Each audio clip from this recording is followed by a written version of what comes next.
Excellence, Monsieur le Président, je vous remercie d'avoir accepté notre interview. Et l'aéroport international de Lomé a été mis en service depuis 2 ans. Quels sont les impacts du nouvel aéroport pour la vie de la population togolaise et est-ce qu'il a donné une impulsion aux échanges commerciaux entre le Togo et la Chine? Merci, je vous remercie d'avoir bien voulu nous interviewer et de commencer par un sujet qui fait un peu la fierté des Togolais, puisque les Togolais sont fiers de cet aéroport. Je voudrais avant tout saluer la qualité de la construction de cet aéroport. Je crois que c'est un bel aéroport. C'est un aéroport qui est efficace. C'est un aéroport qui est sûr et qui garantit toutes les formes de sécurité qui sont importantes aujourd'hui. C'est un aéroport aussi qui a une vocation régionale. Si vous regardez autour de nous, c'est probablement un des plus modernes aujourd'hui dans la sous-région. Et un impact direct dans la vie des Togolais. Je peux dire que ceux qui bénéficient le plus, ce sont essentiellement les voyageurs et ceux qui y travaillent.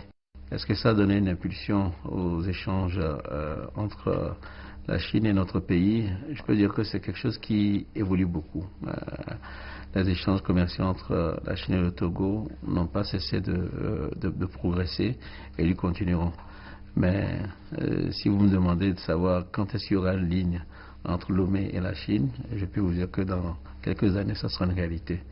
La Chine et le Togo ont établi des relations diplomatiques depuis plus de 4 décennies. Oui. Comment regardez-vous le développement des relations entre nos deux pays au cours de ces dernières années et comment regardez-vous aussi la coopération de nos deux pays dans le futur?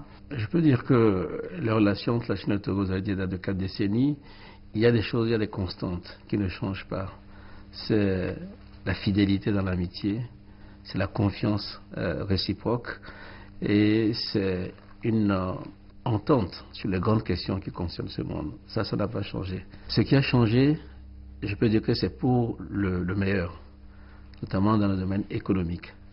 Elle a beaucoup changé en quantité, c'est une relation qui est plus vigoureuse, les montants en jeu sont beaucoup plus importants et donc se sont adaptés aussi à la nature de nos besoins. Au fur et à mesure que la Chine a eu des moyens plus importants, elle a accru également l'aide qu'elle apporte, la coopération qui existe entre elle et les pays africains en général, et le Togo en particulier. Ça a évolué. Et puis récemment, ce qui me plaît dans l'évolution de nos relations, je vois qu'elle est de plus en plus axée sur des échanges entre les jeunes. Beaucoup de jeunes Togolais ont la possibilité maintenant d'aller en Chine, soit pour se former, soit pour observer un peu ou apprendre un peu des expériences qu'il y a dans votre pays. Nous en recevons également. Quel type d'entreprise chinoise voulez-vous encore introduire au Togo et les investissements des entreprises chinoises ont-ils aidé le Togo dans son développement durable? Les investissements ont aidé le Togo dans sa croissance et dans son développement. Mais vous savez que le développement, c'est un chemin qui, on peut dire, ne s'arrête pas. À chaque jour, le progrès n'a pas de limite pour l'instant. Donc il y a eu un progrès, certes, mais je pense qu'on peut faire mieux. Les entreprises que nous recherchons, nous savons qu'aujourd'hui, il y a des dizaines de millions d'emplois en Chine qui sont prêts à être délocalisés. Et donc, toutes les entreprises qui peuvent délocaliser leurs emplois au Togo sont toujours les bienvenus. Si vous vous demandez les secteurs dans lesquels nous avons besoin d'investissement, je dirais naturellement le secteur agricole, parce que c'est le plus important de notre économie et notre agriculture a besoin d'être modernisée, et l'industrialisation, donc ce qu'on appelle l'agro-industrie en quelque sorte. Donc je dirais que dans ce secteur-là, nous avons besoin d'entreprises chinoises. Mais la priorité, comme vous savez, étant le Togo, à l'instar d'autres pays africains, est un pays où il y a beaucoup de jeunes et aujourd'hui la jeunesse, sa première priorité, c'est l'emploi. Et nous ferons tout pour attirer ces emplois-là. Et en septembre prochain, le sommet du Forum sur la coopération sino-africaine se tiendra à Beijing. Vous allez y participer et rencontrer le président chinois Xi Jinping. Qu'attendez-vous de cette rencontre et quelle influence pensez-vous qu'aura ce sommet sur les relations sino-africaines? Je pense que ça va être un sommet important parce que quand nous regardons le monde aujourd'hui, il a évolué. Quand nous regardons le comportement de certaines puissances, ce comportement a changé. Et donc, le monde est devenu beaucoup plus imprévisible aujourd'hui. Je pense que pour de vieux partenaires, pour de vieux alliés, pour de vieux amis comme l'Afrique et la Chine, nous avons besoin de maintenir la stabilité. Nous avons besoin de confronter un peu nos points de vue sur les développements que nous voyons dans le monde sur le plan politique et diplomatique. Parce que il y a quand même une tentation de certaines puissances de faire des choses seules. Alors que nous, ce qui est la base dans la relation entre l'Afrique et la Chine, c'est la concertation et le souci d'avoir une coopération, comme on dit, gagnant-gagnant. La Chine y trouve son intérêt et les Africains également. Donc, face à ce qu'on voit dans le monde, le terrorisme, les changements climatiques, je voudrais que nous puissions en parler avec le président Xi Jinping, parce que je sais que son souci, comme le nôtre, c'est de préserver la paix partout où elle est possible, la rétablir là où elle est menacée et surtout promouvoir le multilatéralisme.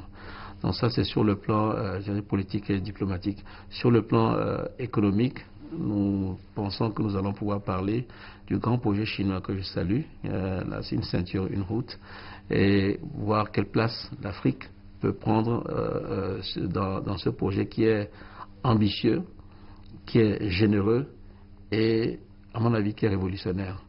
Parce que c'est rare de voir un pays, même si la Chine est aujourd'hui la deuxième puissance économique mondiale, entreprendre un projet d'une telle ampleur qui embrasse pratiquement tous les continents. Le prochain sommet porte sur l'initiative Ceinture et Route et s'engage à renforcer la communauté du destin entre la Chine et l'Afrique. Quelles opportunités l'initiative Ceinture et Route peut-elle apporter à la coopération sino-africaine et comment constatez-vous la communauté du destin commun pour l'humanité, l'idée proposée par le président chinois Xi Jinping? D'abord, je salue cette idée et je fais le lien entre les deux. Pourquoi? Parce que quand vous regardez la mondialisation aujourd'hui, quand vous observez, le vrai problème c'est quoi? C'est l'accroissement des inégalités. Les riches sont de plus en plus riches et les pauvres sont de plus en plus pauvres. Et quand il y a de telles inégalités, quand il y a une telle différence, comment peut-on parler de communauté de destin? C'est pour ça que je salue le projet Une ceinture, une route. C'est-à-dire c'est créer les conditions pour que ceux qui ont le moins, ceux qui sont les moins favorisés ou ceux qui sont les plus défavorisés puissent aussi avoir accès à une forme de prospérité, en tout cas puissent sortir de l'état de pauvreté qui est le leur. Et j'ai reçu récemment le livre du président Xi Jinping sur la manière de combattre la pauvreté. Donc je vois que c'est un souci pour nous partageons ce souci-là. Parce que le monde tel qu'il est aujourd'hui, tel qu'il fonctionne aujourd'hui, s'il doit continuer comme ça, on ne pourra pas parler de communauté de destin. Mais la communauté des destins, ça ne peut pas être seulement un slogan. C'est d'abord l'action. Et je crois que cette action, c'est le projet Une ceinture, une route. Donc pour moi, je fais le lien entre l'idée d'une communauté de destin et le projet Une ceinture, une route. Maintenant, mon souhait, comme j'ai dit tout à l'heure, c'est que l'Afrique, qui est un continent d'avenir, puisse profiter, mériter la part qu'on lui attribuera dans ce grand projet. Notre première ambition, c'est de faire taire les armes sur le continent africain. Donc, c'est la paix. Et s'il y a la paix, je pense que le reste est permis.